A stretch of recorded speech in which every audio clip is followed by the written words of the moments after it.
questions directed at individual candidates. Candidates will answer questions in alphabetical order by last name. The rules governing this segment: the moderator will ask one question to a selected candidate. The candidate will have 2 minutes to answer. After the initial response, any candidate who's directly referenced or at the moderator's discretion will have the opportunity to offer a 1-minute rebuttal to the answer. The original responding candidate will then have 2 minutes to reply to the rebuttal. The moderator has the discretion to ask the original responding candidate to clarify their response if needed, providing the candidate 30 seconds to do so. The duration of the debate will total 75 minutes max. At the conclusion of the debate, each candidate will have 2 minutes to deliver their closing statement. During this time, candidates may summarize their platform and make a final appeal to voters. At this time, I'll turn over to my co-moderator, Mr. Connor, for the general rules of the debate. Good evening, candidates. Evening. General debate rules are: in relation to time limits, each candidate is expected to stay within the time limits. The moderator will ensure strict adherence to the time limits and ensure each candidate is given equal time to speak. What we will also do is, if the time limit is up but you're in the middle of a sentence or finishing up your train of thought, we will allow you to continue rather than interrupting you abruptly to do that. We will then do that equally for each candidate who may find themselves in that situation. As far as respectful conduct is concerned, all candidates are expected to maintain a respectful and professional tone throughout the debate. Personal attacks and interruptions will not be tolerated. No personal devices such as cell phones, tablets, iPads, or laptops are allowed in the studio. Notes are allowed, and we have provided you with notepads as well, I believe. Having explained the debate format and general rules, I would like to welcome you to tonight's candidates for a first debate from Cayman Brac East. Ruth Bodden, independent candidate. Juliana Connolly, People's Progressive Movement candidate. Maxine Moore, independent candidate. Dan Scott, candidate with the Cayman Islands National Party. We will begin with an introduction by each candidate. We will be starting with Ms. Bodden. Hi, I'm Ruth Bodden. I graduated Cayman Brac High School in 1985. I went on to work at the Brac Reef, my first job into the tourism department, and into finance with tourism. And I've been in finance for 40 years. During that time, I've been through all the different departments of finance. And I retired from Cayman Airways in January of this year to pursue standing up and continuing advocating for my people of Cayman Brac, which I have done silently for years. And I figured if I continued doing it silently, it was time for me to step out front and make people see the face of the person, of some of the things I've achieved over the years for not only Cayman Brac, for the Cayman Islands on a whole.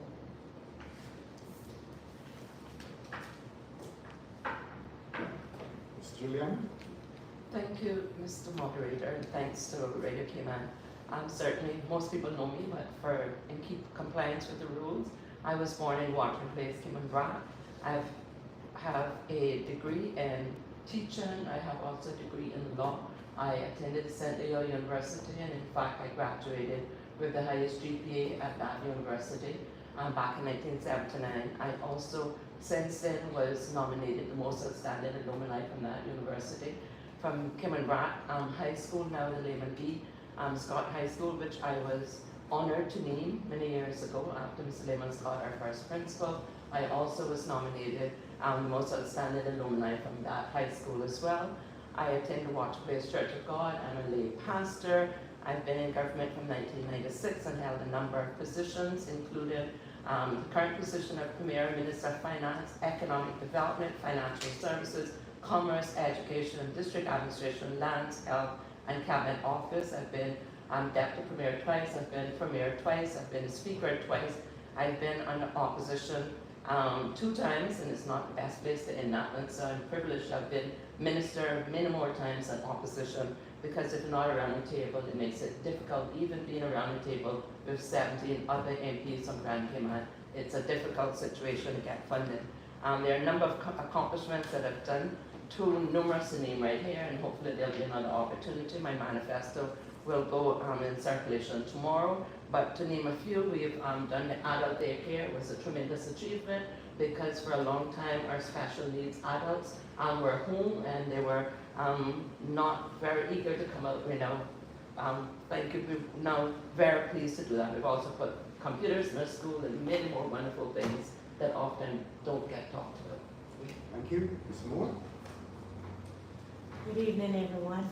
My name is Maxine Avon McCoy Moore, and I was not privileged to be born in Cayman Brac, unfortunately, in 1958. I was born at St. Joseph Hospital, St. Andrew, Jamaica. I'm of no heritage at all from Jamaica. Not there's anything wrong with it, but it's just that I feel like I'm a full-time Cayman Bracer. Not really knowing that I was born in Jamaica until I was nearly 18 years old. But I did attend the Spotway Primary School and the Cayman Brac High School, renamed now the Lehman E. Scott Senior High School. I was the instigator for the very first graduation, not only for Cayman Brac, but for the Cayman Islands as a whole. My dad took me to North Carolina to attend school in November, and I nearly froze to death, so I never did finish that. But I really wanted to be a nurse all of my life, and I did have 3 years training with Dr. Shibler, our first doctor at the Faith Hospital, on the job, that all of us were being given that time, the opportunity to excel in whatever you enjoy doing from high school. And then in August the 6th, 1980, came Hurricane Allen, and I was then working as the secretary, clerical is what they call it, but I was really the bookkeeper. I done all of the budgeting for all of the works that needed to be done by Public Works in Cayman Brac and Little Cayman. And they were so impressed, the people in Grand Cayman, how I got everything back in order in less than 10 days. And everybody on the job were very happy that they had the opportunity to have a job. And then I went on to Grand Cayman. I was secretary to the chief accountant. I done a lot of bookkeeping down there and got everything in order for computers. I was the first woman to sit behind a computer in the whole Cayman Islands. And I'm very proud to represent Cayman Brac East, because Spotway is my district. Thank you very much. Thank you very much. Mrs. Scott? Good evening, moderators, fellow candidates. Good evening. My name is Dan Scott. My father was Lehman E. Scott Sr., who the high school was named after, and my mom is Martha Scott. And I grew up in Cayman Brac till I was about 11 years old, and then the family moved to Grand Cayman. I continued my education in the public system until I graduated. Following that, coming from a family with modest means, I applied for and received a scholarship, first scholarship from Cayman National. I studied accounting, and on returning, I joined Ernst & Young, where I spent 40 years in a career. And following that, I retired in 2023, having reached the level of regional managing partner for Bermuda, Bahamas, British Virgin Islands, and the Cayman Islands. And having spent 40 years there, I also spent a lot of time making sure that I gave back, first of all, to Cayman Brac, which is where my heritage is, both through churches and otherwise, and also in Grand Cayman. And the other thing was critically important as a firm, making sure we gave scholarships to young Caymanians so they too could realize the dream that I had realized. Following that, it became pretty clear, and I served on numerous boards for government, but it became pretty clear as I approached retirement that we had a challenge, that our country, and I probably, albeit retired, would have to step forward and continue to offer my service and my public service. And as a result of that, I am running for Cayman Brac East as a candidate in the upcoming election. Thank you, Mr. Scott. Audience and candidates, at this time we're going to take a commercial break. When we return, we will begin with a round of questioning for our candidates. And just to say that those questions were only available to the moderators about an hour before the start of this, and none of the candidates have been privy to the questions before this time as well. So we're going to take a commercial break. When we return, we will start with a round of questioning.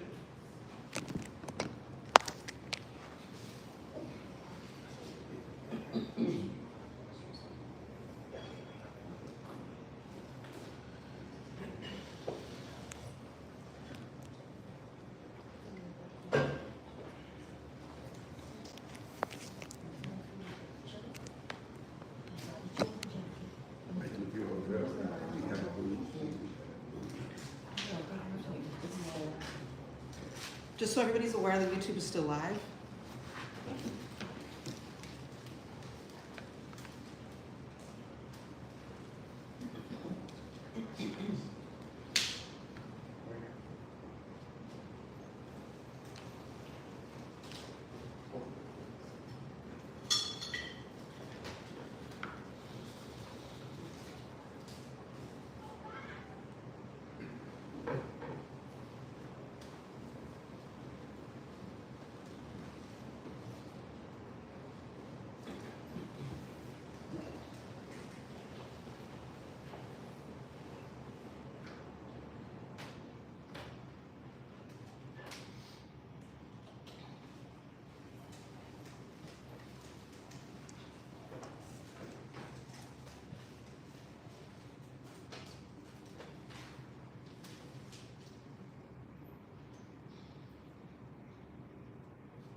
While we're in the commercial break, just to remind the candidates, the question will be posed to a particular candidate. They'll have 2 minutes to respond.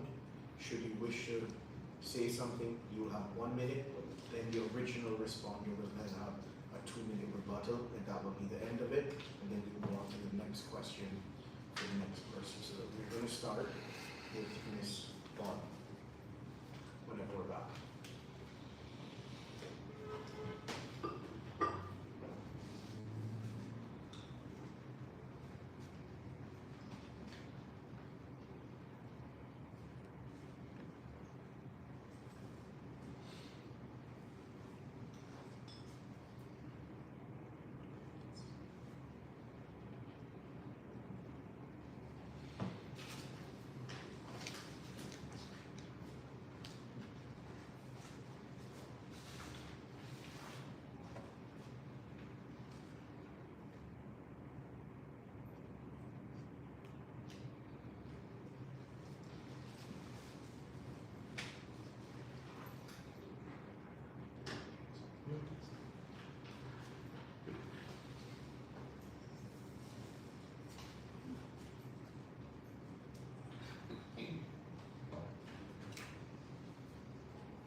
Welcome back to our Cayman.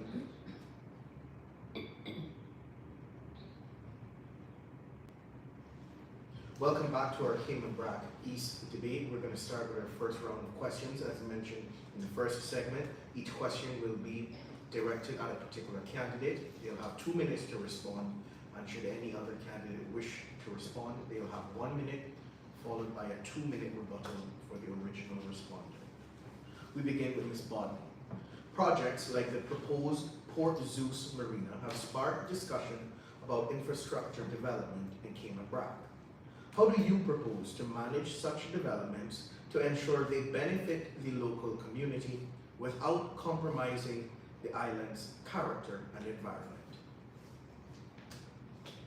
Number one, I don't support the Port Zeus because of the damage that it would cause to the island. The way that the island is situated, we don't have safe harbor, we don't have coves. So cutting into our island would cause the ocean to have a more availability to flooding our island, and like emergency services response times would not be able to happen if we did do that. Yes, we do need a marina. I do encourage investment, but it needs to be properly and thoroughly thought out before we agree to such things. And when we encourage investments, it has to be that benefit goes to our Cayman people first. Thank you, Ms. Bodden. Does any candidate wish to add? Ms. O'Connor Connolly? Yes, certainly. I wish for the record, obviously, that I support Port Zeus. I don't have any peculiar interest or any other interest for the city enhancement of the economy in Cayman Brac. There is currently an EIA that's being done, and those persons that know Department of Environment, when they do an EIA, it's done very, very detailed. And so it is envisioned that the next government, which God's willing I hope to be a part of, will fully see the completion of the EIA, analyze it, and make sure that it's in keeping with the culture and heritage of Cayman Brac. Certainly I agree with Ms. Ruth that a harbor is needed. I've been in a situation where we had a local person, actually the owner of this hotel, who died in Little Cayman, and we had difficulty getting a boat out to go and pick him up to Little Cayman, so it's very much needed for emergency services as well. Thank you for the opportunity.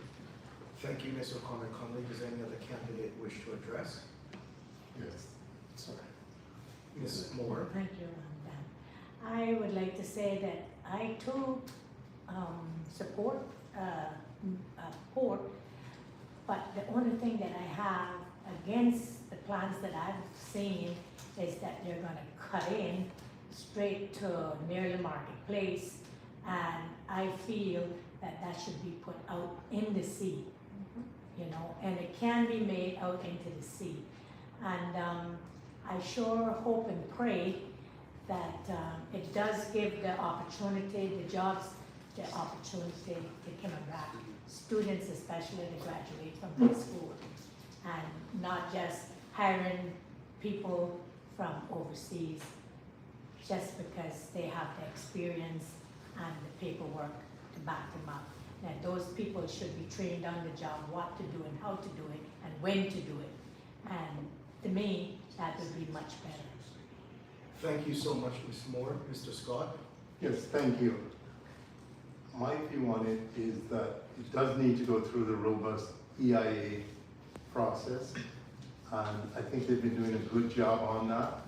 Ultimately, once that is completed, I think it does go back in understanding what the majority of people of Cayman Brac would like. And I do think that's a process that we can get through, and then that's where the determination is made. Once they're comfortable from the standpoint of dealing with the environment, then it is very much up to the people of Cayman Brac to make that decision as to what they want. And accordingly, I would support whatever they choose. Thank you, Mr. Scott. Ms. Bodden, you do have a right of reply if you wish to exercise it. That's fine. Thank you. We'll go on to the next question. And for this one, we'll begin with Ms. O'Connor Connolly. The question reads, there is a rising concern about drug use, particularly among young people in the sister islands.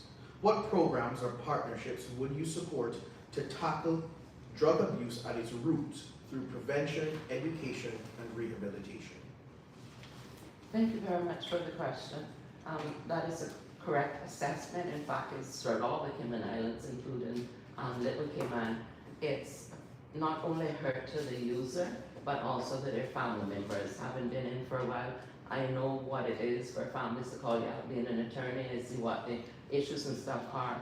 I still believe that he has found it upon the seas, and the ultimate solution is when you serve the Lord Jesus Christ, you realize that you can't overcome such things.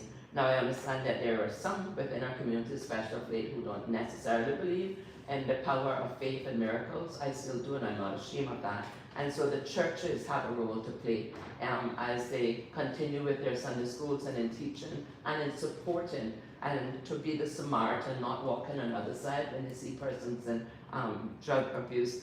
We also need to ensure that we establish proper mental health programs, because a lot of it comes through depression, for some form of rejection. Somewhere along the life they felt that they had fell through the various social stratifications.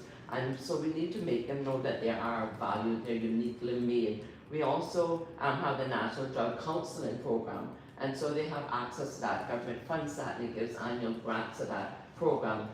We need to get more volunteers. Some persons who have been in drugs and who have overcome it, those are the best testimonials. And if we can do mentorship with them, I know that there are some here now that persons even in Grand Cayman have helped. We've sent them to overseas to get special assistance, but I believe that the biggest thing is that self-worth, to let them know that they are somebody, that they are uniquely made, there's not a next person like them, and together we can accomplish it. Thank you so much, Ms. O'Connor Connolly. If there's any other candidate who wish to address this question?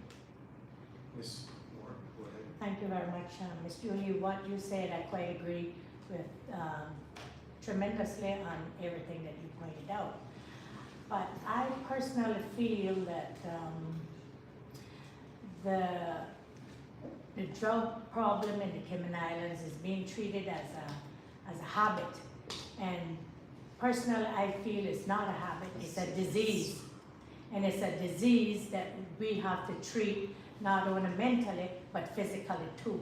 And I also feel that we are not patrolling our sea borders sufficient, and we're not, and I mean with all three islands, not just one, like they're doing right now. And then we need to also see within that realm that we hire people that actually care, and that actually show that they care, not only just care for the dollar, but care. Thank you. And we thank God for each day. Thank you, Ms. Moore. Does any other candidate wish to respond? I think with the drugs education for the children would be good. Years ago, we had a DARE program that was introduced in all the schools from time I was in primary school, and it taught us what to see, what to expect if you did drugs. So it did put a fear into us not to do it because it was against the law, and then the effects that it had on us as humans deterred a lot of us not to even try it. So I think it needs to start from school, educating the kids on the dangerous way of what happens to when you meddle with these kind of drugs. So we need to start from the primary school. Thank you so much, Ms. Bodden. Mr. Scott. It is heartbreaking to see where we have reached. We have young people who have this sense of hopelessness, and they are turning to self-medicating, using illegal drugs. And then the other part of it is once they go through the process, and in some cases have ended up in jail, when they get back out, there's no way for them to get back into society, to get back a job. They can't even get a bank account. We have a lot of work to do together, because we cannot allow those folks to be lost in the shuffle. When we look at the Cayman Islands and the broad opportunities that so many people from all over the world come and achieve, and our own people are struggling. We have to do better. Thank you, Mr. Scott. Ms. O'Connor, Connolly, you have the right of reply. Thank you for that, Rick. I want to say that that's the genesis of the roadwork program. Many years ago, we found that many of them, I think we're up to 50 something, 60, could not get into the regular civil service, and in fact, that is still a problem. In Grand Cayman, they do 3 weeks for the year. Here, we've been able to escalate it to where they do 3 weeks per month. And the reason for that was the advice from the Attorney General that if they did 4 weeks, they'd be considered civil servants and would have the kind of benefits. And I have fought vehemently and worked as citizen to ensure that they got their benefits of pension and health, but also Section 55 of the Constitution prevents that. Why am I bringing that in is because with that group, they have worked meticulously on Cayman Brac and kept their roads, scrupulously clean. But because of how the Constitution is, and we're not an independent territory, Section 55 of the Constitution says that we can't hire, we can't fire, we can't change their salaries or whatever. And so all we can do is try to set the policies. I've actually put funds in. I've actually taken out my own pocket. When one of their mothers died and they had to stay home, the government would not pay for it, and I paid for those days when they're there. And so that would be one thing that I think whoever got in needs to work with the DG and the governor and POCs to ensure that those benefits are given. Yes, a lot of them, made mistakes. Who in here have made a mistake throughout their life journey? But there are people, and we have to take care of them. And finally, just to say, we've given the police just under $2 million in this month. And there's also Section 12 for the next government commitment from the cabinet to hire 79 more police. And in addition, we've given almost $5 million to Coast Guard to get radars, and they're in the process now of procuring those, because as Ruth said, we have 3 borders, and oftentimes, because we don't have the numbers here, we don't get the attention that you need, and I've made sure that's happening. There will be radars, more cameras, and so it's not just going to be a punitive, it's preventive. It starts from home, however, not in the school. The school just complements. Thank you so much, Honorable Premier. The next question, you gave me 2, I got it. The next question is for Ms. Moore. What policies would you implement to strengthen food security and empower the farming community in the Brac to thrive and expand their contributions to the national economy? Thank you. I've been pushing for agriculture from the time I started in 1996, because I'm a firm believer that everybody should have a front yard, backyard, or side yard farm. And I do have one in Little Cayman and Cayman Brac here, if the iguanas and the fowls would leave it alone. But for years now, we've been listening to every government that go in Grand Cayman, because they're the ones that controls Cayman Brac and Little Cayman. Those 17 down there in comparison to the 2 that we have up here. And those people have gone Panama, Cuba, Jamaica, Honduras, and say they're going to get food cheaper. And nothing has been done except spending the government money, which is we people are government money, to say they're going to do something, and it never does. So we're still only importing food really from the US of A. And at the rate that the new president is going, we soon won't be able to get that. But I would push for a lot more agricultural, especially on Cayman Brac Bluff and every section of Grand Cayman and Little Cayman, that people can possibly help by, growing their own food, like how we done way back when. We never imported anything. We had nothing to import except 1 or 2 things from Jamaica, fruits and vegetables and meats. But we can do better for our people with agriculture. And I do think that needs to be, I would say, good after health, education. Agriculture would be the next that I would really want to see set in place in a proper manner for everybody, not just a chosen few. Thank you, Ms. Moore. Does any other candidate wish to respond? Yes, certainly. Madam Premier. Thank you. All the Central know that agriculture is very near to me. I'm a farmer in the limited free time that I have. I'm on a bluff. I grew up as a farmer's daughter and granddaughter.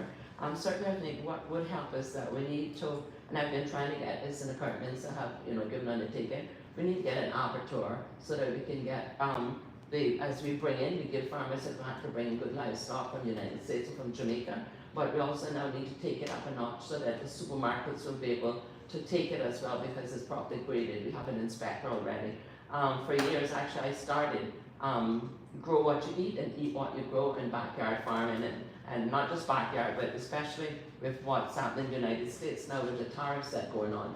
We need to get more serious with our regional cooperation, not just Central America and the Caribbean, but as far as South America, because we know that the United States, we import pretty much a lot of everything, right? And so once you have a third party and the prices go up, we also need to invest much more in farming, and that I would support farmers to the hill.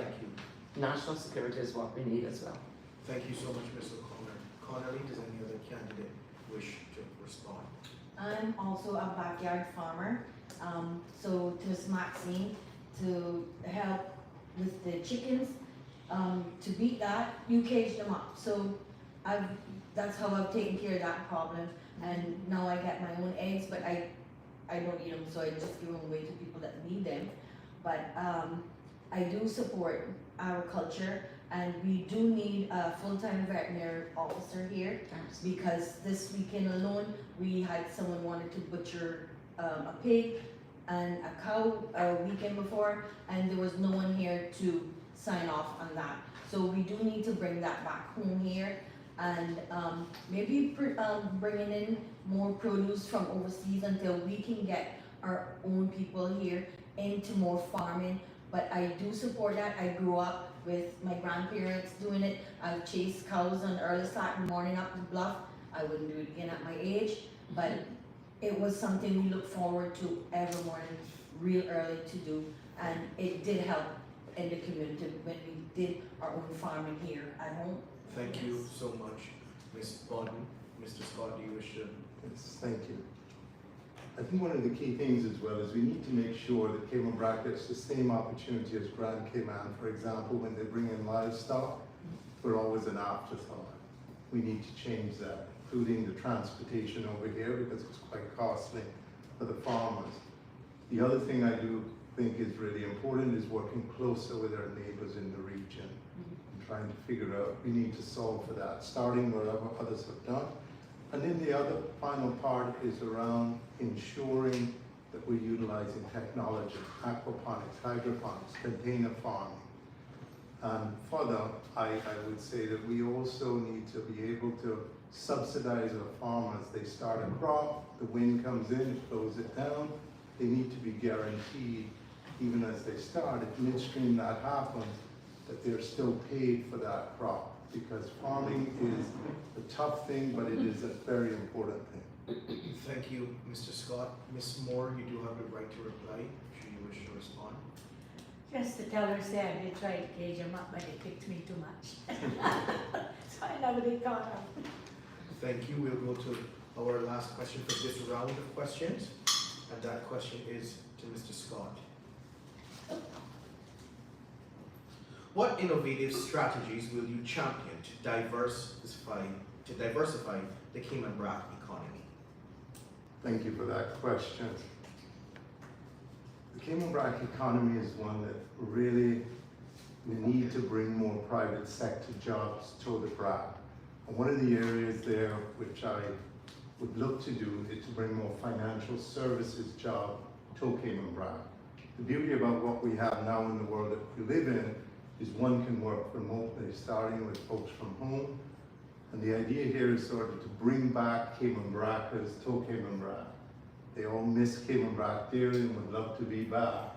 They just need jobs. So with financial services in particular, I'm confident that we can attract those businesses to establish a presence here and in return bring high-paying jobs back to the Brac and also make it available to folks coming out of high school or indeed university when they return. So that would be the primary area of focus. Thank you, Mr. Scott. Does any other candidate wish to address that point? Ms. Moore? Yeah, as I said, I started from 1996, running for when you had 2 X's. So I've been bringing this all up over the years. that Grand Cayman, the people should be, all of these overseas banks and overseas reinsurances, because during the time, my near 15 years living and working in Grand Cayman with the government and with Cayman insurance brokers, I said that everybody that can want to come and open a business should then encourage to put at least one office with one person hired on top of the bluff in case of a bad storm. Because I do recall from way back when Hurricane Gilbert in 1988, that the people had to run to Bahamas, ABC Islands, Jamaica, all over the place to continue their business before they could come back to the Cayman Islands, which basically is just Grand Cayman. So I would support that, what Dan said, tremendously. Thank you so much, Mr. Moore. Does any other candidate wish to address that point? Yes, certainly. Mr. Connolly? This current government, also since the advent and the unsolicited visitor of COVID, has allowed people to work remotely, and that has opened up new doors for the BRAC. And so we see that we have a pension office there, we have a competence there, we've had 11 additional firemen here. But one of the difficulties that we had, and it was delayed because of COVID, was the renovation of the existing district administration building, because there's a dire shortage of commercial rental space. So even though there are positions available for persons to come, COVID slowed it down some, and so there are now funds in the budget to complete the renovation of district admin. And I would ask any private sector persons who are looking for investment, both in Cayman Brac or Cayman Brackets who've made it in Grand Cayman, to invest in rental properties here, both for residential as well as commercial, because persons want to come. We've put a lot of waivers in, a lot of incentives in to attract persons here, not just in financial services, which we believe that we should also get, but also in medical tourism, sports tourism as well. Thank you so much, Ms. O'Connor. Connolly, Mr. Scott, you do have the right of reply should you wish to exercise it. Yes, thank you. I think from our standpoint, when we consider this, we would, in the short term, look to attract people back. Many people who have family members here or already have property. And the beauty about it with technology, as I mentioned today, they're able to work remotely. One of the things which I'm really pleased to see, and credit to Mr. Donnie Dixon for bringing the registry to the BRAC, and that in itself has been a huge boost and would underscore and be a cornerstone for the financial services businesses that come up here to operate. So I think it is doable. I think we start the journey, and I think that's something we can do quite quickly. Thank you. At this time, I'll turn over to my co-moderator, Mr. O'Connor. Mr. Connor, sorry, for the remainder of today's questions.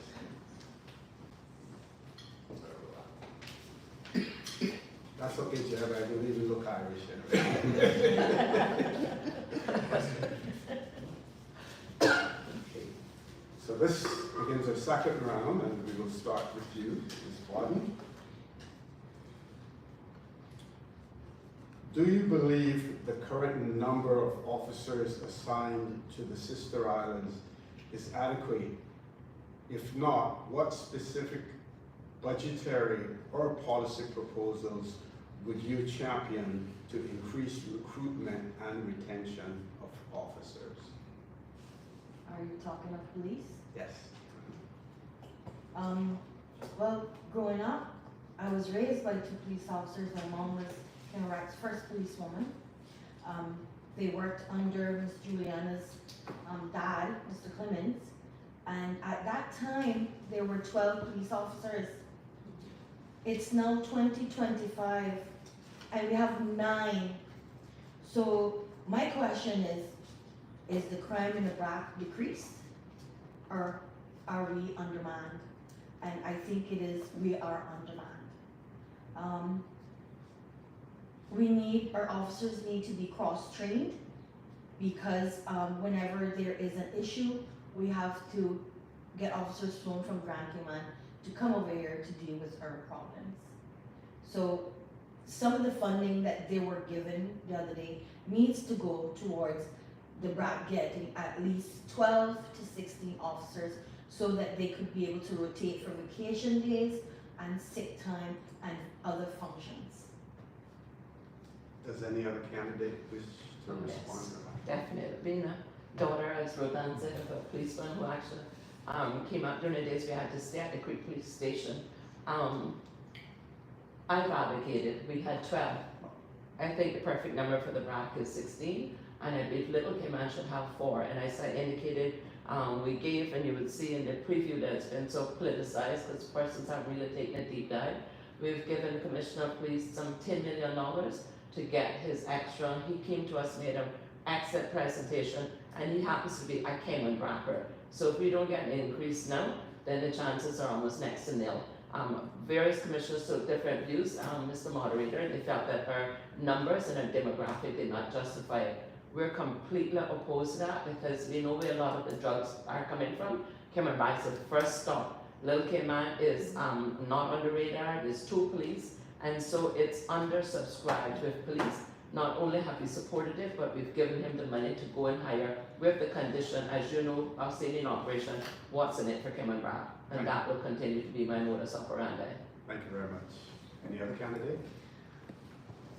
I would like to say that I am one of the candidates that knows all 3 Cayman Islands just about like the palm of my own hands.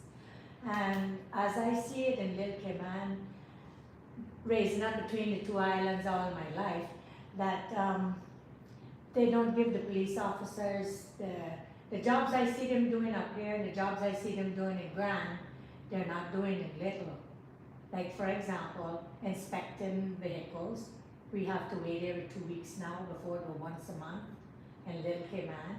Cayman Brac here has other people and not just the police officers doing it. But what I'm saying is that all 3 islands should be policed equally. And that way I would feel as if, yes, we're 3 Cayman Islands and not just 1. Thank you. Mr. Scott? Thank you. The answer is yes. We do need additional officers.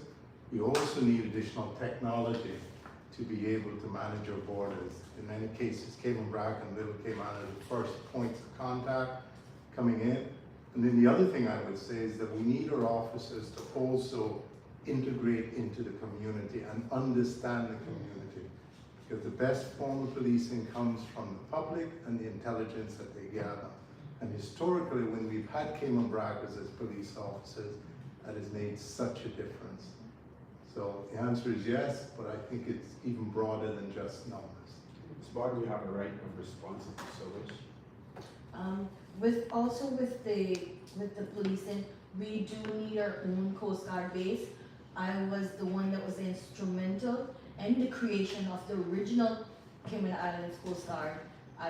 I went after that from 2013, then finally in 2016, Mr. Mo was listening to me and we got our Coast Guard going in 2021.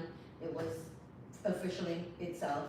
And once we get that would help our borders, that would help cut down on the drugs, and it would help the land-based police officers a lot also, and it will bring us a lot of jobs because based on their scheduling, we should have at least 25 jobs for our Cayman Brac based Coast Guard. Thank Mr. you, Karen.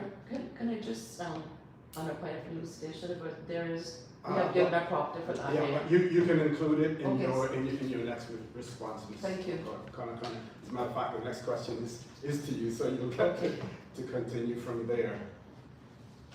And the question is, speeding has become a growing concern in the Sister Islands, particularly in residential areas and also near to schools. What practical steps would you take to address road safety in the Sister Islands? Thank you. Before going on to that real quick, I'll just dovetail into the last question. We have designated the white property of Frigate Road for Mrs. Scotland for the Coastal Guard, and I've given support for money and some money for that, so it's just a matter of procurement and timing for that to happen, and for appropriate boat dock along Frigate or in the watching place area for the boat to come. Speed, and obviously yes, Grand Cayman and Cayman Brac as well, we know who most of the culprits are, and the police here go out with their speed guns. I would support that. Minister Isaac has given undertaking for, I think it's 14 to 16 extra speed cameras and cameras on Cayman Brac.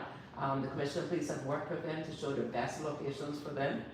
We've also planned to implement, as we did in Savannah, who had a similar problem, to show what the speed limit is, and in conjunction with the speed cameras where you get automatic ticketing, Minister J have put in amendments to the traffic law that if you 3 strikes you're out, it would go towards you losing your license, it will go towards the increase of your insurance, and in fact, I would like it to go further. If you have a work permit, and a lot of speeders are work permit, persons early in the morning, they're not the only ones, but they're the vast majority, then you would lose your license.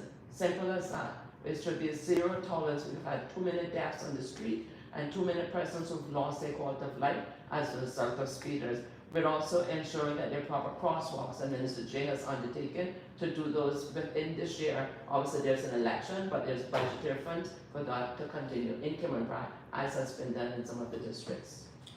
Thank you very much, Ms. Chamberlain. Any other candidate wish to exercise their right to respond? I think with the speeding, the police presence, if they themselves, it's not enough to cover. So we would need like auxiliary officers that would be able to assist, and their presence in certain areas would be like 3 times a day is your busy time. The morning times, lunch times when people are rushing home to get lunch, and evening times going home from work. The police need to show their presence a lot more in certain areas like school zones at 3. That would help, and in residential areas in the afternoons, they need to be on the road more. They are not doing that. Any other candidate? What was the topic? Speeding or stealing? I can read it again for Yes, you if you please. wish.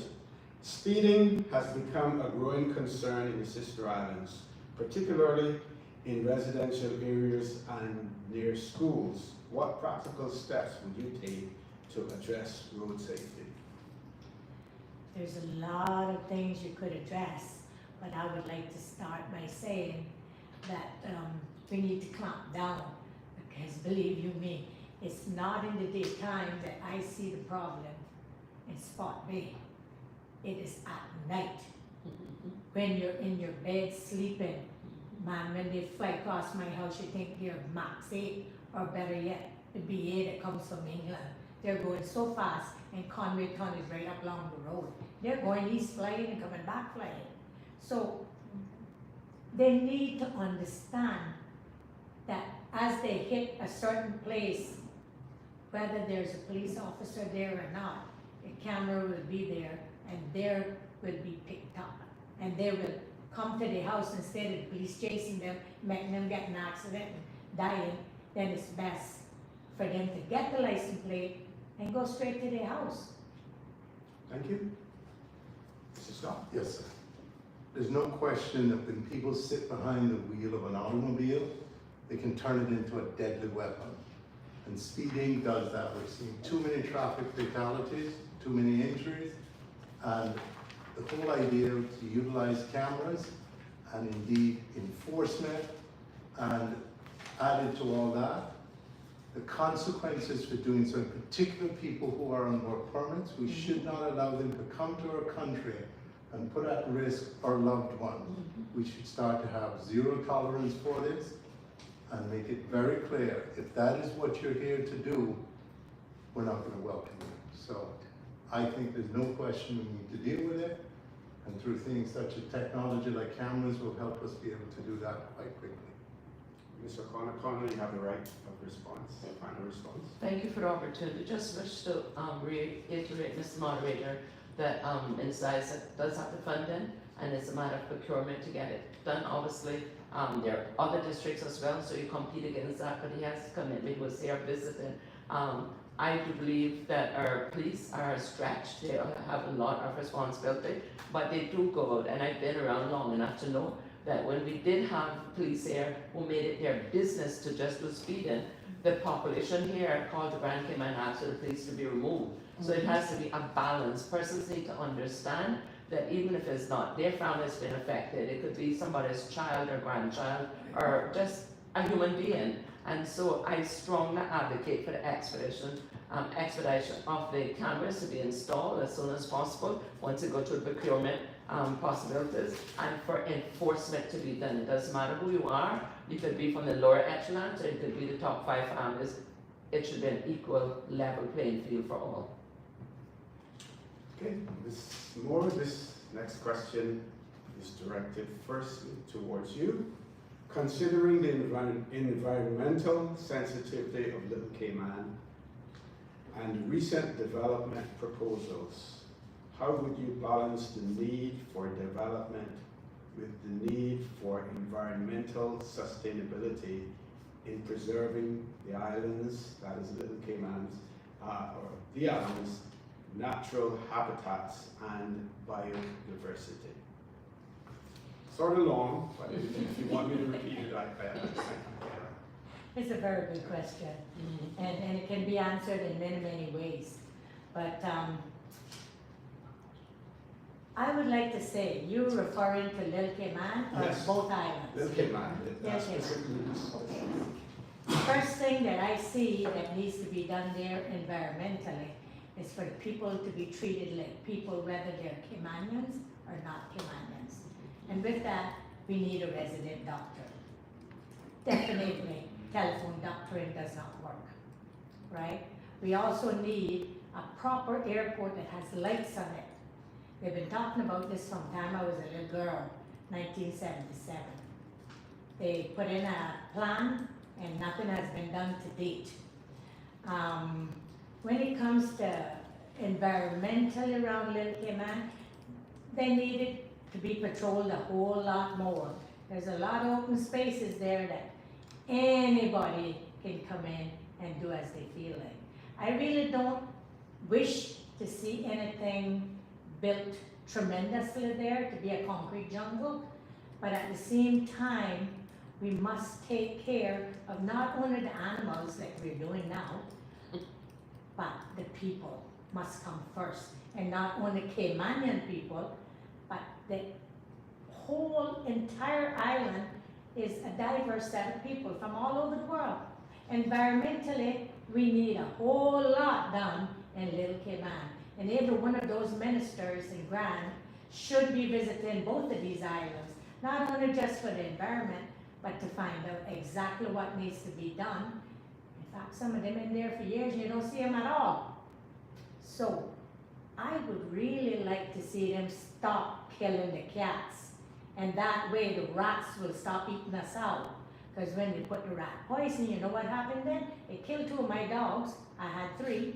Because the rat ran out and the dog chased after the rat. Thank you. And it killed the birds, and it killed the iguanas, and it killed all of the animals except the human beings. Thank you very much. Candidates wishing to respond, starting. Mr. Moderator, if I would, obviously Little Cayman, like Cayman Brac, is very near and dear to my heart. It's just about 5 miles across. There's 2 trains of thought. Some just want it to be a green island, and some want to see development. Obviously, many Little Caymanians, indigenous Little Caymanians are probably cash poor but land rich. So it's unfair to them to sterilize their properties and say you can't do absolutely anything, but they want to can do everything. That causes some hard feelings, and we're about unity and building a united Cayman Islands, which historically has been the formula for our success. I believe that it has to be a balance between development. In the development, Little Cayman obviously goes through Development Control Board of Cayman Brac, who are all local persons with local knowledge, and they have a feeling, you know, all of us, although we're born in Cayman Brac, we go to Little Cayman for some reason, and I believe that if they get the balance right, where it doesn't seem that it's a big stick for the environment, persons will adhere much more willingly. Thank you very much, Ms. O'Connor Connolly. Any other candidate? Ms. Bodden?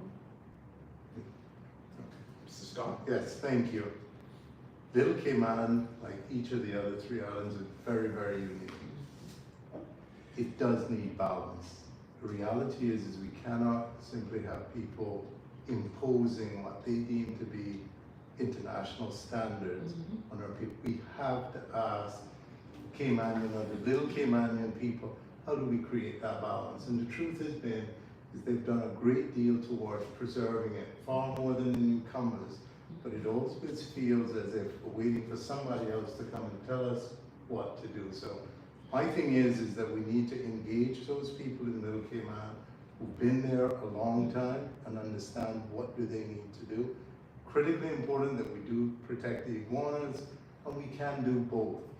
We just need to engage our people, Caymanians, Cayman Bracers, Little Caymanians. They're smart and they know how to do it, and they have taken care of this place and built it to what has attracted everybody else to come. Thank you, Mr. Scott. Ms. Moore, you have a final right of response. I have nothing more to say because it would be too long. Thank you, thank you.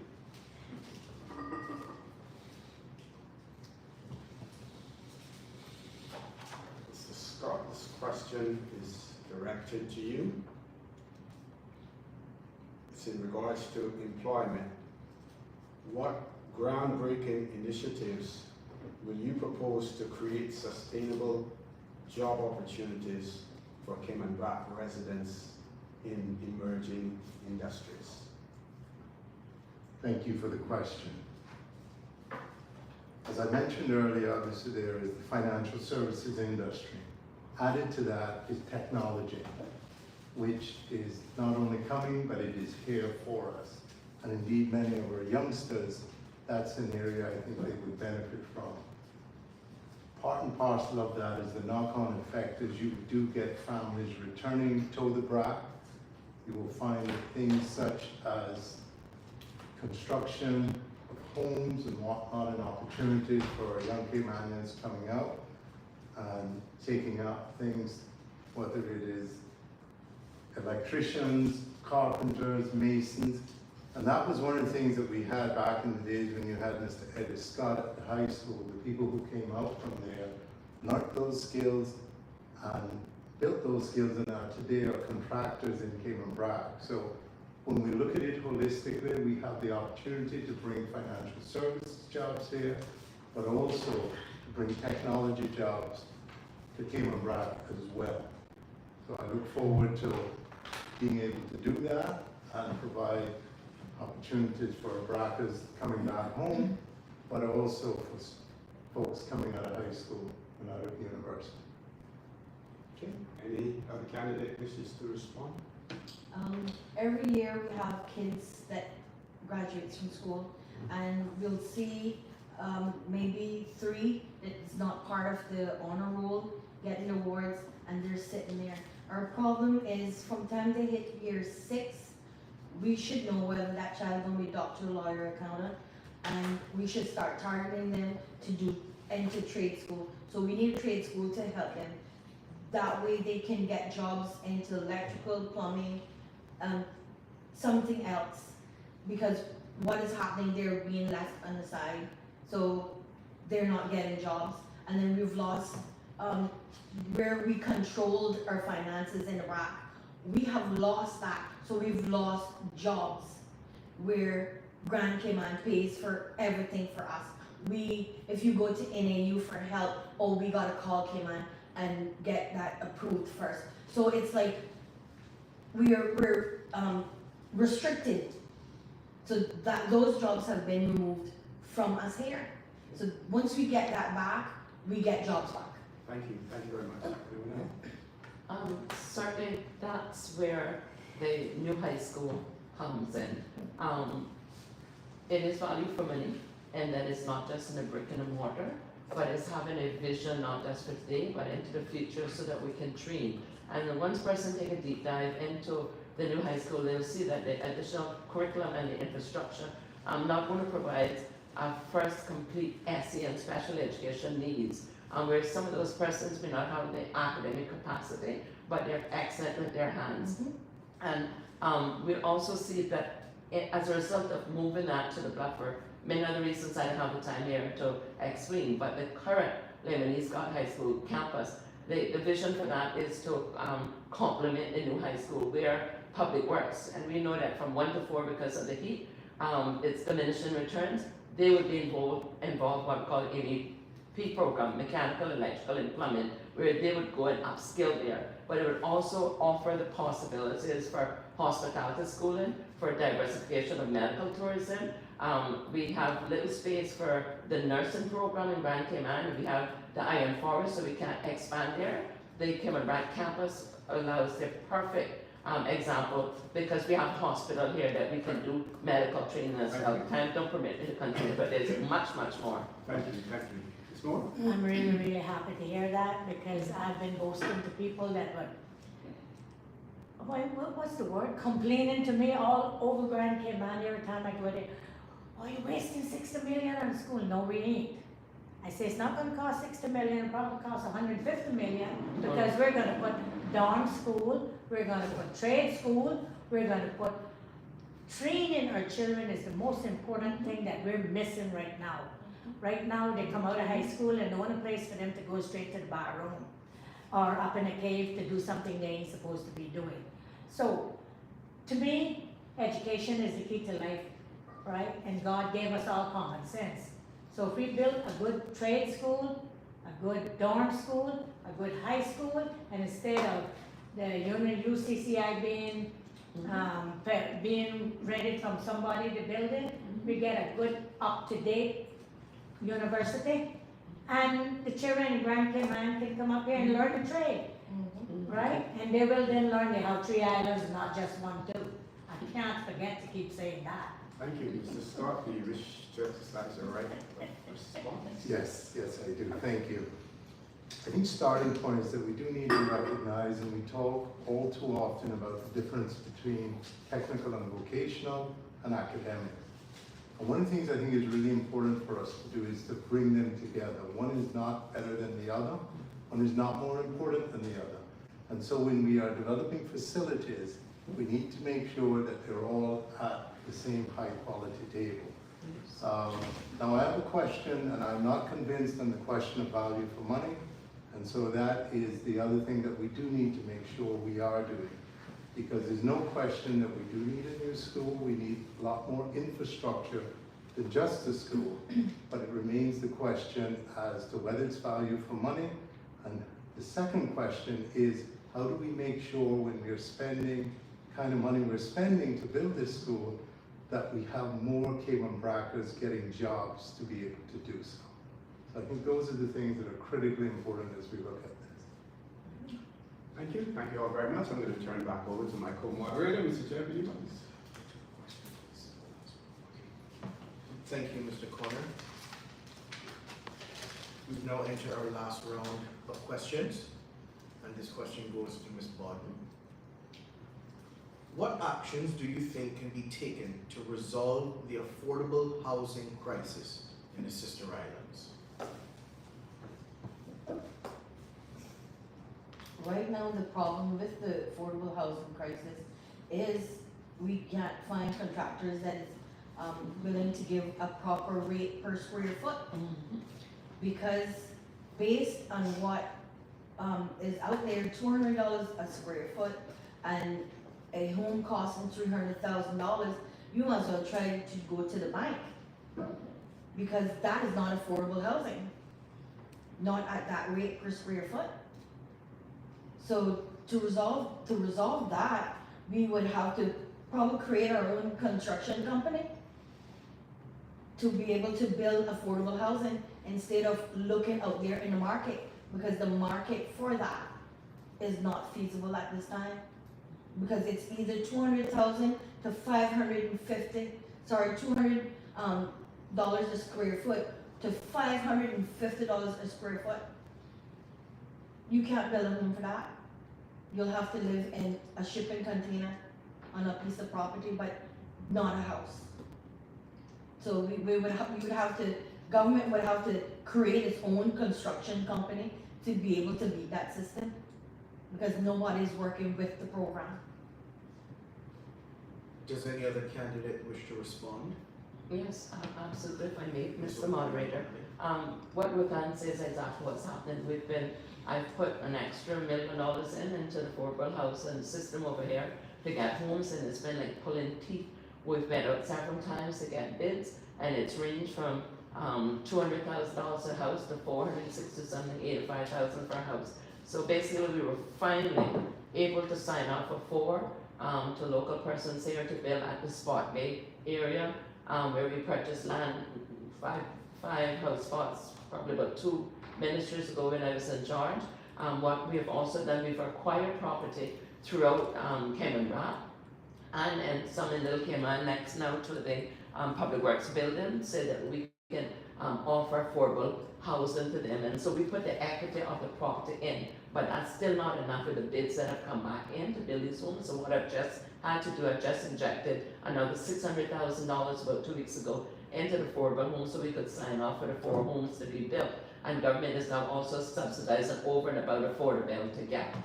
Thank you so much, Ms. O'Connor. Does any other candidate wish to address that point? Yes, I could not help but notice that with the affordable house and Little Cayman is totally left out. A lot of the people that live down there have their generational land, and they did say that they could build on their land, but nobody in the affordable housing office can really answer any questions at all that you have. Well, I put in my application 2 years ago, for example, and I can't hear nothing back. I have my own land. I cannot qualify through CNB. That's the only bank we have up here, right?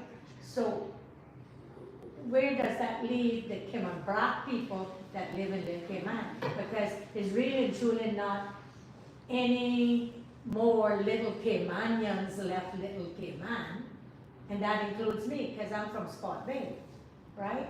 But the Cayman Brac people that live and work in Little Cayman, the handful of them, they have their own land there, and they're not even given an answer. And something has to improve over that. If you have an office, have somebody man it, not a telephone. Thank you. Thank you, Ms. Moore. Does any other candidate wish to address this point? Mr. Scott. Thank you. I think one of the processes that we do need to get back to is the speed with which, or the amount of time it takes to get a house approved. It used to be we could turn it around quickly. It used to be you could do all that in a Brac. Now it is taken, in many cases, many months, if not years, to get it done.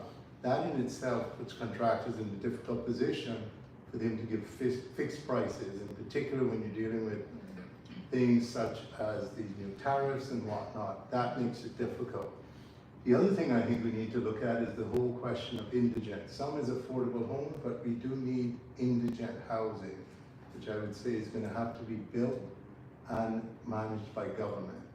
And it would be someplace where people get a chance to transition back into affordable homes, but we do need indigent housing. And then the final thing I would say is we need to consider new building methods, whether it's pre-engineered buildings and otherwise. We have shied away from that for a long time, but I do think we need to start considering that, because the cost, normally, is the way we traditionally built, is really becoming quite prohibitive. Thank you, Mr. Scott. Ms. Bodden, you have the right to reply. While we look at the other ways of building, we also have to always bear in mind this hurricane strength buildings. So that we do have to be mindful of. And yeah, we can also do some buildings of, say, like apartments that is owned by government, where people, to give them a start in life, can reside until they get their feet on the ground to be able to have something of their own. But to continue, like people being without homes, yeah, we do need to look at other ways to help people own their own properties. The next question is for Ms. O'Connor Connolly. What strategies would you implement to revitalize tourism to promote sustainable economic growth that benefits locals year-round, not just during peak seasons for the sister islands? Well, I think thank you for the question, Mr. Moderator. I think perhaps one of the first places that we need to start is to continue what we started. We just got a new express which helps the service much better, Little Cayman. We've gave our financial commitment for the ATRs to be right size for Cayman Brac. And that's important because Cayman Airways is the only commercial airline that fly in here. During special occasions, we get some private jet. We see for Easter, some more coming in to Little Cayman and to Cayman Brac. That gives us the air connectivity, but it also supplements with the reliable and affordable cargo, because as I said, we don't have a dock that is sheltered during inclement weather. We depend on the barge, and I think that that's one area that is ripe for investment with those Brussels Wealth funds, is to go back to where we used to own the Kirk Trader, the Kirk Pride and stuff, and have our own shipping, especially now where the US is saying that if the ships have Chinese ownership, it's going to be something like $1 million extra going and coming, and that's going to just escalate the cost of living here. And so the strategy, in addition to right-sizing Cayman Airways, is to look at our port. Our port needs upgrades. The current minister have given undertaking to the crane and to other equipment that needs to be done, and we're not talking about second hand. We've passed that stage. We need brand new equipment here because we have to wait forever to get proper maintenance that's done. For a long time we've talked, and again, it's EIAs and objections. The port really needs to go out at the creek another 100 or 150 feet for us to be able to bring us up to that modern infrastructure that is necessary for Cayman Brac. Now that will not go down with some corners, but for those of us who live here and can't get milk and can't get all those things that we don't produce, know what it is to be reliant on that. So those would be the strategies: our communication, port, as well as aviation, and there are others with time not permitting to as well. Thank you, Ms. O'Connor. Connolly, does any other candidate wish to address that point?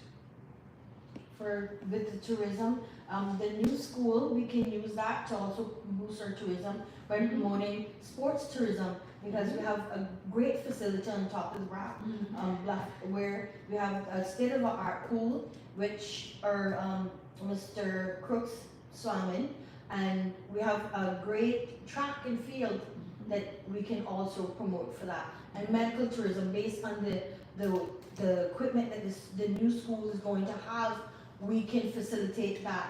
We have caves here that can be revitalized. I went into tourism in '85 when I was 16, and we had 2 flights a week, Thursday and Mondays, where I came from town with dive people, and it was always full. So somehow we've fizzled out or died away from promoting our tourism. So we need to get back into that. Thank you, Ms. Bodden. Does any other candidate wish to address this point? I'll agree with what you just said, Ruth Ann, with the sports tourism and medical tourism, and we could also add other tourism to it. Like, for example, I know that for the airlines, American, United, Delta, and all those, always been trying hard to come into our international airport here. That was one of the main reasons why they extended it. And up until today, is only occasionally we had, I think it was one American years ago came in. But the feasibility is there for better tourism, direct from the US, direct from Jamaica, direct from Honduras, and that way the local people here don't have to pay all of that, nearly $200 US more just to go to Grand Cayman to catch a flight. In fact, the plane that goes to Jamaica used to stop in Cayman Brac, pick up the passengers, let out passengers, and go on to Jamaica. Now we got to fly Grand Cayman, and if she stops here to let out people, then, you know, it's a lot to do in tourism that, as Ms. Julie said, I don't have the time to say. Thank you. Mr. Scott? Yes, thank you.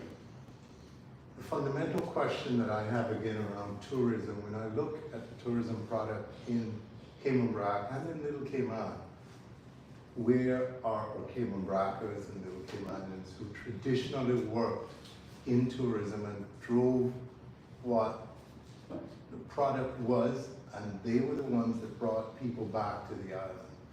And so even as we're talking about tourism, our starting point has to be, how do we get our own people back in there? It used to be that 90% of the workers in these hotels were Cayman Brackers or folks from Grand Cayman.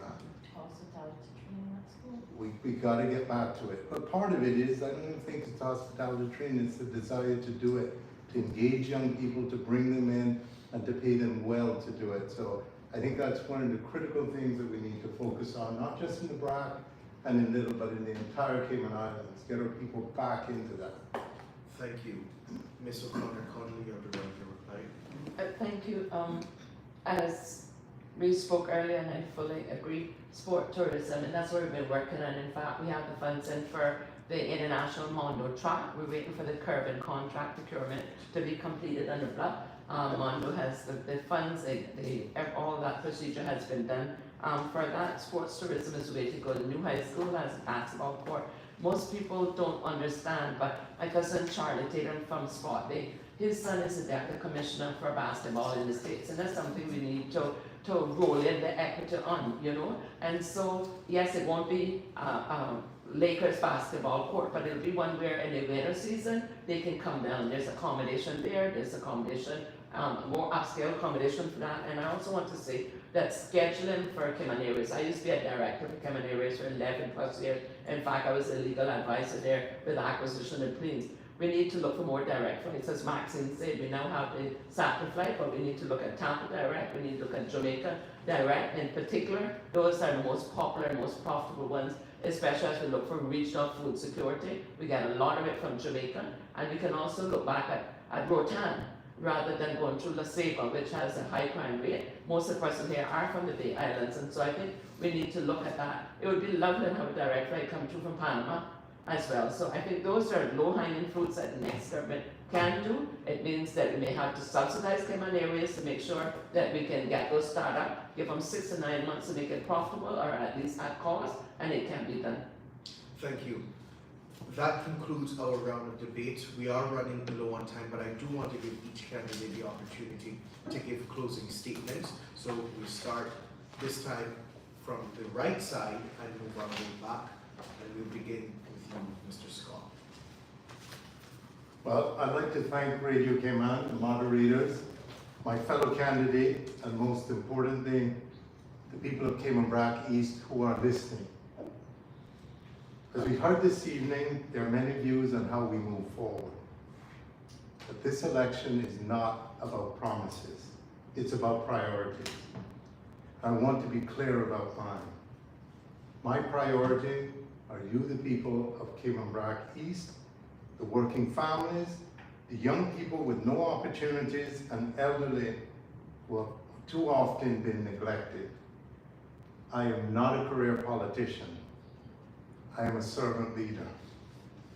I build my life on values, faith, family, and country. I have deep roots historically in this country. They tell me I'm 7th generation. My family was here when Columbus arrived. My family was, and I understand what matters and how to make a difference. I hear the cry for change, and Cayman Brac East, as I think the incumbent's running mate would say, Cayman Brac deserves better, and I do agree with that. No more of the same failures. We've had 20 years plus with political parties and different political parties addressing the Brac, and yet we're sitting here today with much of our people still struggling. We clearly need real solutions and the ability to deliver. With the Cayman Islands National Party, we have a real plan to tackle the cost of living, to tackle immigration, to tackle investments in the Brac and Little Cayman, and indeed to restore trust in government. On April 30th, I ask for your support. Let's rise together with courage, with clarity, and let us get focused on what really matters for our people and make the difference. No longer should they be second-class citizens in their own country. So I ask vote number 5, Layman Daniel Scott for Cayman Brac East, and number 1, Nicholas DaCosta for Cayman Brac West and Little Cayman, and indeed across the entire Cayman Island, vote for the Cayman Islands National Party. Thank you, Mr. Scott. Ms. Moore.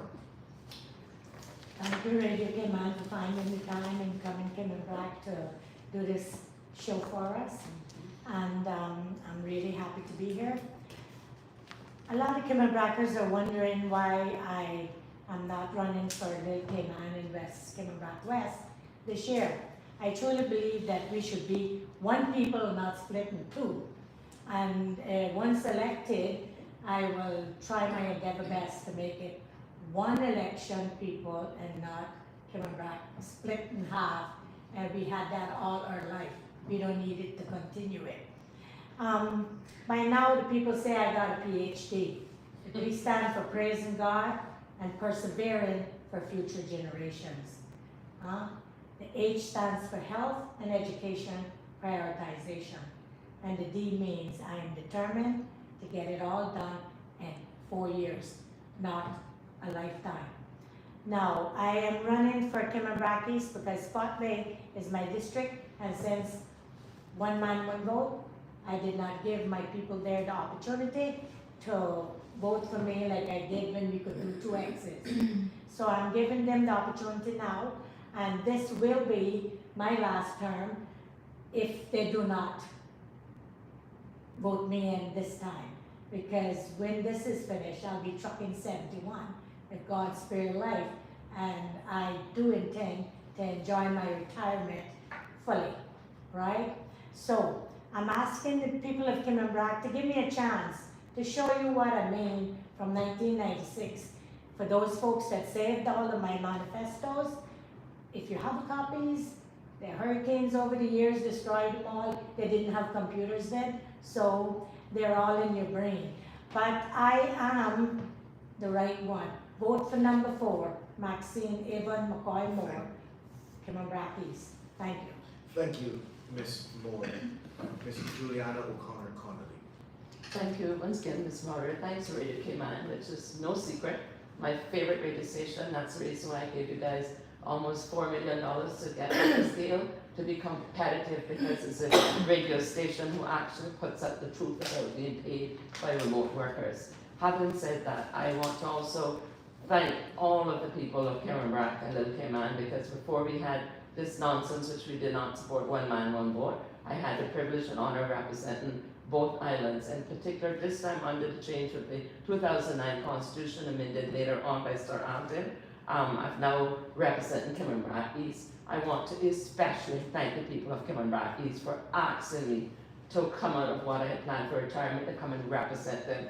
Our people have good common sense, and they would not have asked me to come out if I had just been seen as a career politician. I am proud to be a career politician because my employers were the people of Cayman Brac.